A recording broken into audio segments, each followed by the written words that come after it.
Hi, and welcome to Small Business, Big Dreams with Estee Stein. We all have a purpose in life, but sometimes it's hard to know what that purpose is. So if you take your passion and you pair that with your talent, that becomes your purpose.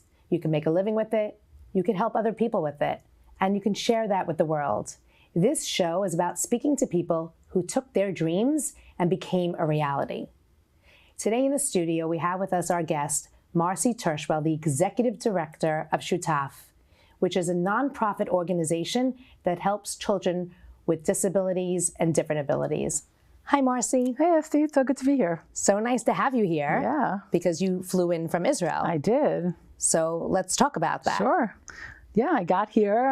I'm here talking about Shutaf, talking about all the work we do in summer and during the year for kids and teens and adults with all different kinds of disabilities. Which is amazing, but I'm gonna just stop you right there because I want to back it up a little bit because I definitely want to hear about Shutaf and I want the audience to hear about Shutaf, but I want to start with like your story. Like, how did you even come to Shutaf? How did you come to working with kids with different abilities? Like, talk to me about your upbringing, where you grew up, because you have an American accent. I do. But you tell me you live in Israel, so tell me about that. So I grew up in New York and in Rockland County, and I moved to Israel almost 22 years ago from Teaneck, New Jersey, with two kids, 5 and 7. My background is I'm an early childhood educator. I worked for 20 years at 2- and 3-year-olds and entered the world of disability because my son was diagnosed with autism when he was 3. At what age? 3. When he was 3. Is that common? Not as common. Now it's more common. Then it was less common. So we, in series of like different people telling us different things like as red flags, we went through the process of getting him diagnosed. And through that, we ended up at a therapeutic nursery who taught us a lot of skill of what to do to reach his potential. And I took it as an opportunity to use my education background and what I knew about early childhood to kind of say, how can I include him? How can I give him the most potential? Not knowing really where it would lead me. So that's where I was. We moved to Israel, got everybody settled, and kind of was doing my own thing, had another baby. I have 3 boys. And figuring out like where my next path is. Didn't really want to go back to early childhood in Israel. And then someone approached me about working for Shutaf as the director of programs. And I said, okay, I didn't really ever work in special needs, but I like kids and hope my Hebrew's good enough, and kind of jumped in, which is definitely not like me, but did it anyway. And it was great. I've been there for 13 and a half years, and the kids are really special. The kids are really, really special. It's a special environment, and I plan on being there till I retire. That's incredible. Yeah. So tell me a little bit about Shutaf, because I know that it's like very grassroots, meaning it's not your typical nonprofit organization. So can you speak to me a little bit about that? Sure. I don't know if you know anything about special needs nonprofits, but most of them were started by a parent. Most started, a lot of times a mom, but most of them were started by a parent, built out of need. You know, tired of hearing no, tired of not having a program that was for them.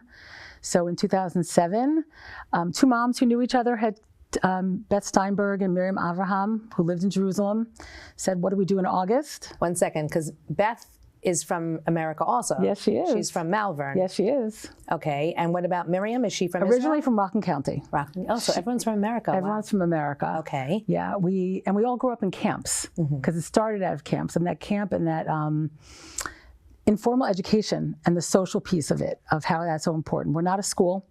It was more of like, what do you do on the down hours when there's a need, when there's vacation? So they took 10 kids in the neighborhood and they said, maybe we can do something, different diagnoses, some with, some without diagnosis. And they got a space and they had a camp and everyone went home dirty, tired, happy. And they said, we have something here. So they did all sorts of programs all year, and by the end of the next summer, they had 50 kids.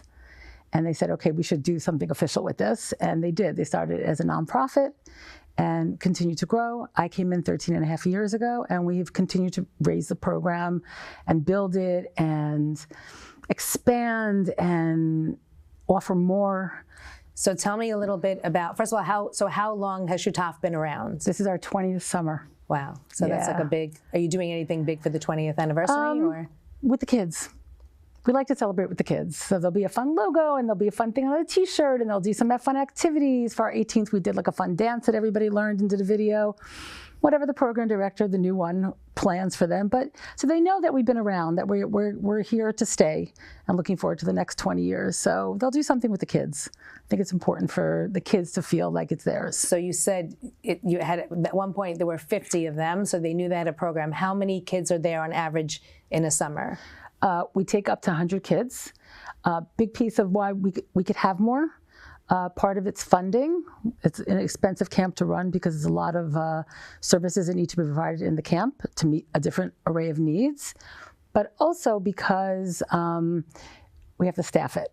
We have a lot of staff. We hire about 40 staffers, adult staffers in their 20s, and they're students, and this generation takes their time deciding that they want to work, or if they want to work and how they want to work, and I won't bring more kids in if I can't staff it. So that's always a challenge, but one day there'll be more kids. Right now we take up to 100 kids in the summer.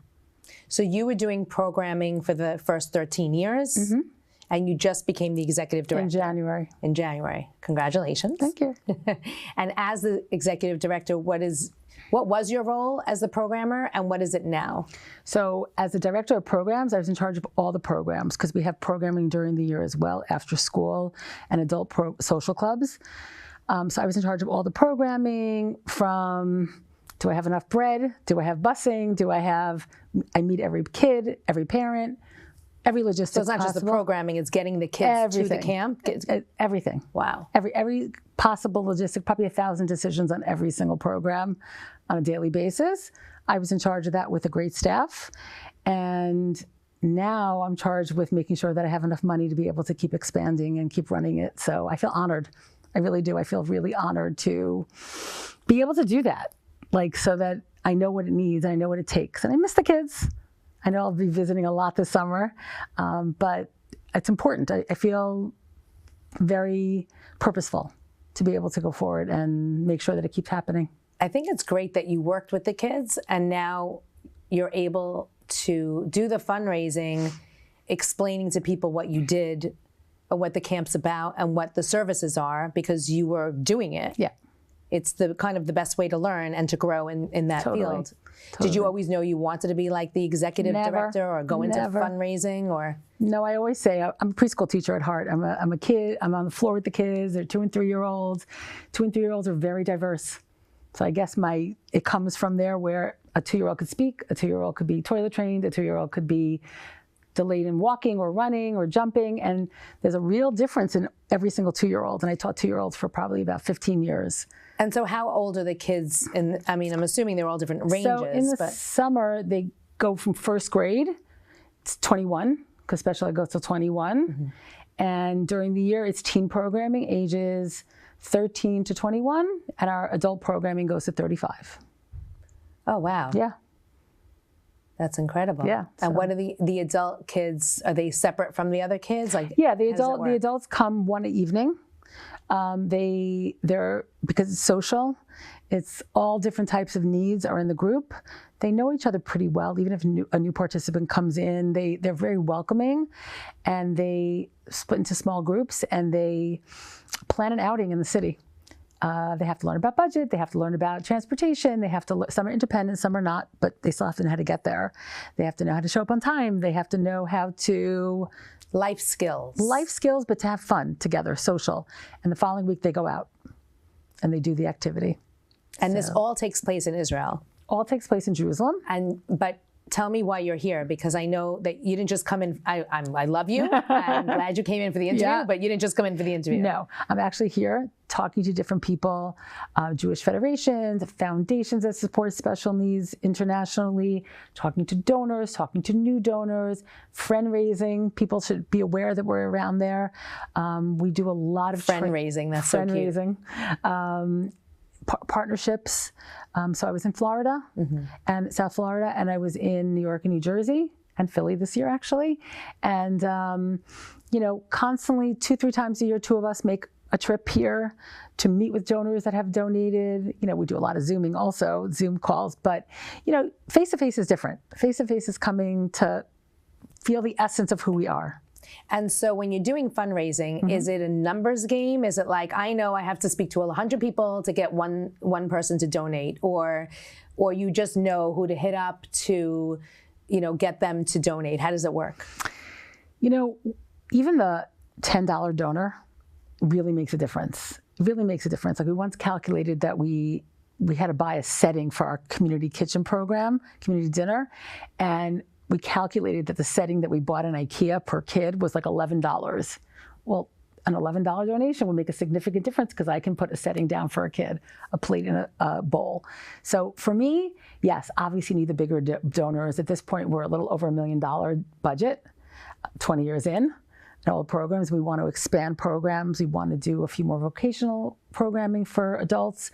We'd like to offer a middle school program to give them an after school, because it's kind of like this wonky age of, I don't know who I am, I don't know where I belong. So come to Shutaf because we'll help you figure it out in a group. And do you have the space for all of this? We have a brand new space after so much time. We are actually we tripled our space this year. We built it with the help of donors and the help of a special initiative in Jerusalem, that we built a space in the old National Library in the Hebrew U campus in Jerusalem. So they took over the whole building, this initiative, and it's only nonprofits and artists in the building. So all of a sudden it becomes this whole community of nonprofits that are working together, and we're on a campus with college students around, and this grass area there where in the middle of the city, you don't always find it. And it's actually been really nice to just have space. So now I want to ask you something, because, as it pops into my head, and I'm wondering, with the war going on and you have rockets flying overhead, and okay, we have the Iron Dome blocking it, but like, how does it work when you have all these kids that you're responsible for in a building? Like, has it work with security? Has it work with safety? What's the protocol? A lot of planning. We coined a phrase called structured flexibility. Doesn't exist, but I kind of coined it a few years ago, saying you have to be really, really structured and know every single detail so you can be flexible when something goes wrong. Because it's kids, it's people, it's circumstances that we're living in, and something's gonna happen. So if you really, really planned, you're gonna have plan B. So it's been complicated. There are times we've had to shut down. We always do check-ins on Zooms. Not everybody gets on, but they've kind of more and more each time, unfortunately, they've gotten used to it. They get on, there's a check-in. The coordinators call them if they don't get on to say, hey, just checking in with you. We reach out to the families if there's something we can do within our control. We always know where the safe space is. Do you do I remember in school we had like fire drills. Oh yeah. Do you do that, drills? Yeah, we do drills. Everyone knows where it is. We time it because with the latest with Iran, there's pre-warnings. So we have 10 minutes to get there, which really helps, at least in Jerusalem. So I assume you have a bomb shelter. There's a safe space, yeah. There's a safe space. Okay. We've checked it out. We actually always have a to-go bag by the door if we have to go with the keys, and to grab water and balls and stuff like that, so that hopefully we won't be in there long. And believe it or not, we haven't had to take them. Wow. So we're very lucky, but they were ready. We're ready. And during the summer, because it's a much bigger camp and it's in a school building, it's in a different space. Oh, okay. Because we don't have enough space because it's a lot of kids, we bring security. There's a security guard who checks everybody coming to the gate, who knows where we are, and we feel very secure, and the families feel secure putting them in our trust. So now that's incredible, and thank you for sharing that. And as the executive director, so you said you don't really, now you're not going to be seeing the kids as much, right? So did your office move? Like, are you in a different spot? So during the year I see the kids, because during the year it's in the same space. The kids come in the afternoon, so I get to see them. But because we built a new space, we have a lot more participants, and these I don't know. I don't know them so well. So it's actually interesting. I walk out and they're like, who are you? And I usually know everyone, so I try and spend a little time with them. And during the summer, I'm gonna show up. I'm gonna definitely show up. It's my happy space, and I have to remember why I'm doing it. And talking to people about it and feeling very passionate about what I do. I don't think I would be here. It's nonprofit work, it's complicated work. Asking people for money is complicated. But I know that the money is being put to really good use. I love the fact that you can say to somebody $10 goes a long way, where you're really telling the story and helping them understand that people think, well, if I'm not giving, X amount, then why bother? I'm not giving. They don't realize every little penny adds up. We were started on those $10 donors of like Beth and Miriam going to people they knew in their communities from here and saying, we just want to like give a little, we want to do something. You know, we had a story that, you know, people want to help. Special needs are always special needs. They don't go away. We want to give them a different experience in their downtime. We don't want it to be babysitting. We want it to be meaningful. We want it to be supportive. We want it to be, we don't really care about diagnosis. I mean, I care because it's important to know what we need to know, but every kid with autism looks different. Every kid with Down syndrome looks different. Is there a transformational story here that you can share with one of the kids that came in one way and now is flourishing that you can Totally.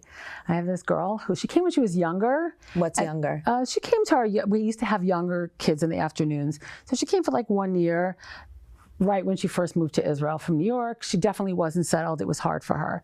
Years later, and she was always inclusion in school, meaning she wasn't in a special ed school. She actually was like the special needs girl in the classroom, right, with a lot of support to make her fit in. Well, the gap widens, so it's really great when you're in second and third and fourth grade, but it's really hard when you hit high school. You know, the gap widens in social ability, in communication, all those things. So she said, okay, I'm ready to start Shutaf again. She came in the afternoon, and she definitely gave us a run for our money. We have a rule of no phones. Teens and counselors did not like that rule. She definitely hoarded art supplies and didn't want to share them with the kids. It was hard. It was time to clean up her stuff from lunch. I'm not cleaning up. Complicated. 3 years later, she's like a star. Comes in and she introduces the other kids to come in and they sit down and she just goes right in. She puts her phone right in. And mom says she's struggling in a lot of places and will do anything to make sure she gets to Shutaf on the afternoon she comes because she feels seen. She feels seen and she doesn't have to fit in. She just has to be her. So we see there are hundreds of those stories of just making the difference little by little. We take a lot of intake. So we meet every family. We go to their house because it's their convenient. I want to know you. I want you to know me. I want you to trust me. So you get to know the families as well. I want to know the families. If I have an issue, I don't want to tell you I'm not taking your kid. I want to tell you, how can I help your kid? And when you all of a sudden build that trust, they stay for years. And then they send their younger siblings as they get old enough to come. So, yeah. And so how can somebody who lives here get involved if they want to help, support, or even maybe send their kid over for camp, summer camp? Like, how does that work? Sure. We've had definitely kids come. We have a family that lives in England that they have one special needs daughter, but the rest are not. They come every summer and they come to Shutaf.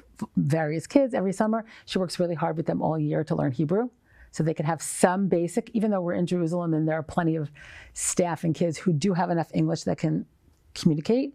So we try and accommodate. Definitely talk to us about that. Come for a visit. Come see what we do. Definitely Sundays we have a community dinner. We love when people come and cook with us. We have an amazing guy who retired from here, who lives now in Israel in retirement, and he's a dentist. He was a dentist, and he comes every Sunday to cook with us. You know, so definitely get involved. Talk about us. Let us know. We always need friends who will support and just talk about us, because you know we hear a lot of, how come we didn't know about you? We're not one of the bigger organizations. But what we've served in 20 years, we've served about 2,300 kids. So it's a lot of families. We give a lot of scholarship. This summer already, we're giving $30,000 in scholarship because not everybody can afford camp, but that doesn't mean you don't come to camp. That's beautiful. So, you know, we need help. We need help to make sure that we can do that. We serve 2 hot meals a day. Do you go around, like when you, first of all, I want to know, how many times a year do you come in? Like, do you have it scheduled? How many times a year you come in to fundraise? Mm-hmm. And do you go public speaking, or you just meet up for coffee, or how does it work? Whatever is needed, talked about. Me personally, I've been doing one-on-one meetings. Usually, do you find them to be the most productive? Or? I find them the most productive. I think they give you the most time. I have people helping me try and set up meetings. Always open to, hey, I know somebody who, you know, people say, well, I don't know somebody who can donate. And I appreciate that. But there's always somebody who knows somebody who knows somebody who knows somebody. It just is, and that's really pretty much how we've gotten a lot of the big donors. And again, the $10 makes a difference. So we're about to start our summer fundraiser on like a crowdfunding platform. And that doesn't bring in the $10,000 donor each one, but it adds up. It adds up. And we take pride in sending the same thank you note for a $10,000 donor to a $36 donor. I love the positive energy. Like, you seem to really enjoy what you're doing. I do. It lights you up. I do. And you're giving value. I hope so. I hope so. That's what they tell me. We have a lot of testimonials from family, from staff who are doing it differently and seeing it differently. So I hope so. That's really what the drives me to continue to put myself in situations that are not so comfortable, like sitting here in front of a camera, just because it's important. We do important work and meet a need. And we've kind of trained in Israel. You know, we're in summer camp here. They register in October. We register in May for August. And why is that? Because Israel doesn't function 6 months before that. Like, because you just never know what's going to happen. So like I said, we have a hard time staffing to the last minute because we have tests, we have this, we might travel. It's a definitely a different culture. And so, you know, when we have all these kids, I have parents now over the years saying in January to me, first time ever, what are the summer dates? Because I want to plan my family vacation around it. And that makes us proud. That makes us proud to like say, wow, it's important enough. So, and what if somebody wanted to get involved, like somebody wanted to be a counselor or, you know, come work with your organization? You send that info at Camp Shutaf on our website. What's your website? www.campshutaf.org. There's an email, and put it to the right person. And we're open to everyone. We have interns. We've had people come from America who's working in the summer. We're open to everything if it's the right fit. I love that. That's great. Yeah. Do you, now I'm going to get a little political. Do you ever have do you have Arab children in the class or just Israeli? We've definitely had. They need to speak Hebrew. So an Israeli citizen, which they're Arabs who are Israeli citizens, and they go to, you know, Israeli schools. Absolutely, we've had. I love that. No problem. That's great. Yeah, why not? We're not about coexistence. We're about special needs. So everyone is welcome. That's amazing. Including staff. We've had staff also. Marci, thank you so much for coming. Thank you. And educating us and telling us about your dream. And of course, listen, a platform for something that is so worthwhile. It's not just important for your, you know, organization, but it's important for everyone to know that it exists, that something like this exists, that they can make something here if they wanted to. We have training resources online and we do workshops, so anyone can follow our model. That's amazing. Yeah. Thank you. Thank you, Marci. Thank you for coming. Thank you. And thank you for joining us on Small Business, Big Dreams. I'm Estee Stein. Follow us for more learning and talking to people about finding your dream and making it a reality.